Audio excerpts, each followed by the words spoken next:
Hello viewers, আসসালামু আলাইকুম। Welcome to my another videos. আজকের ভিডিওতে আমি আপনাদেরকে দেখাবো হার্ড ডিস্ক কেডি অথবা এইচডিডি কেডি।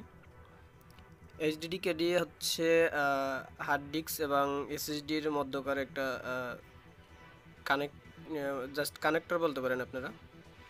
এটি মূলত হচ্ছে যেসব ল্যাপটপে আপনার এসএসডি লাগানোর পোর্ট বা M.2 লাগানোর পোর্ট নেই, ওইসব ল্যাপটপে আপনার হার্ড ডিস্ক বা এসএসডি লাগানোর জন্য এই কেডিটা ইউজ করা হয়। আমরা আজকের ভিডিওতে জানতে পারবো যে আসলে কেডিটার কি কাজ বা এসএসডির কি। এসএসডি আপনি আপনার ল্যাপটপে যদি লাগান, সেক্ষেত্রে আপনার ল্যাপটপটি সুপার ফাস্ট স্পিডে কাজ করবে। মানে এত স্পিডে কাজ করবে আপনি ধারণাই করতে পারবেন না। হার্ড ডিস্কের ভিতরে মূলত অনেকগুলো ডিস্ক থাকে, ডিস্কগুলো ঘুরে ঘুরে ঘুরে ঘুরে রিড করে। আর এসএসডির ভিতরে কোনো ডিস্ক থাকে না, ডাইরেক্ট মেমোরি এটার ভিতর দেওয়া থাকে, তাই মেমোরিতে আসলে ঘোরার কিছু নাই, খুবই স্পিডে কাজ করে। নর্মালি যদি হার্ড ডিস্ক দিয়ে আপনার একটা উইন্ডোজ ওপেন হতে 15 সেকেন্ড সময় নেয়, হার্ড ডিস্ক দিয়ে ধরেন 15 সেকেন্ড সময় নিল, কিন্তু এসএসডি থেকে আপনার 5 সেকেন্ড সময় নেবে, এরকমের বিষয়টা। মূলত কেডির এখানে আমরা চাইলে হার্ড ডিস্ক লাগাতে পারি বা এসএসডিও লাগাতে পারবো ল্যাপটপে। তাইলে ল্যাপটপের যে স্লটটা থাকে ওইখানে এসএসডি লাগাবো। আমি মূলত এখানে কেডিতে হার্ড ডিস্ক লাগানোর সিস্টেমটা দেখাচ্ছি। আপনারা স্ক্রিনে দেখতে পাচ্ছেন দুইটা পোর্ট থাকে কেডিতে। একটা পোর্টে হচ্ছে আপনার ডাটা আর একটা পোর্টে হচ্ছে আপনার পাওয়ার। তো এটা যদি আপনি উল্টা দিকে লাগাতে চান আসলে ঢুকবে না, বরং পোর্টটাই ভেঙে যাবে। তো সেক্ষেত্রে আপনাকে অবশ্যই এটা দেখতে হবে, এটা হচ্ছে ছোটোটা, ওটা হচ্ছে বড়টা।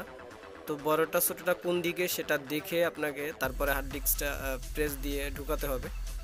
এই যে দেখতে পাচ্ছেন আপনারা ছোটো পোর্টটা এবং বড় পোর্টটা, দুইটা একটু দেখতে হবে, খুব ভালোভাবে কেয়ারফুলি দেখবেন।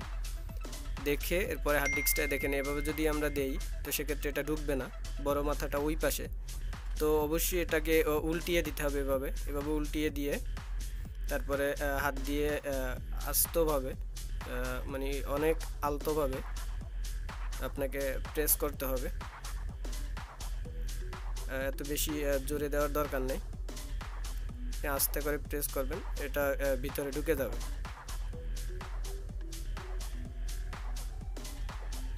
যে আমি বারবার আপনাদেরকে দেখাচ্ছি পোর্টটা, মূলত পোর্টটা দেখবেন আপনারা, যেটা বড় পোর্টটা কোন পাশে আর ছোট পোর্টটা কোন পাশে, এটা দেখেই আপনাকে হার্ড ডিস্ক বা এসএসডিটা লাগাতে হবে।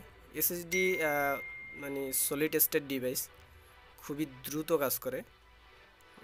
এখন কেউ যদি চায় সে র্যাম না লাগিয়ে মনে করেন একটা এসএসডি লাগায়, এরকমের বিষয়টা, যে র্যামের থেকে এসএসডিতে খুব দ্রুত কাজ করবে। আপনার 4GB র্যাম 120GB এসএসডি যথেষ্ট, কিন্তু 8GB RAM 1TB hard disk এটা আসলে এখন আর কেউ করে না, বিষয়টাই এমন।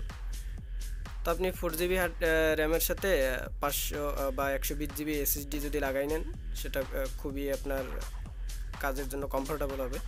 ব্যাক সাইডে 4টা স্ক্রুর স্লট থাকে, আপনারা 4টা দিতেও পারেন, নাও দিতে পারেন।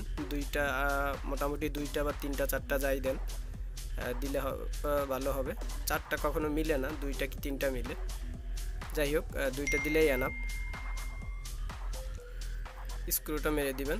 এরপরে যে আপনার ফ্রন্ট সাইডে যে ফাঁকা দেখা যাচ্ছে, এটা হচ্ছে আপনার যে ইন্টারনাল ডিভিডি রাইটারটার ফ্রন্ট সাইডটা থাকে, ওইটা খুলে সামনে লাগাই দিবেন। গুলো ইউজ করতে পারেন লাগানোর জন্য, অথবা পোর্ট মিলে গেলে ভালো। আর পিছনের দিকে লকটা আপনার ডিভিডি রাইটারের সাথে লাগানো থাকে, লকটা খুলে পিছনের দিকে লক লাগিয়ে দেবেন। এরপরে কাজ শেষ, আপনি এটা লাগিয়ে দেবেন আপনার ল্যাপটপে। ধন্যবাদ ভিউয়ার্স ভিডিওটি দেখার জন্য। যদি কারো দরকার হয় তাহলে প্লিজ কল দিবেন স্ক্রিনে দেওয়া নাম্বারে। ধন্যবাদ। Like, comment, share and subscribe.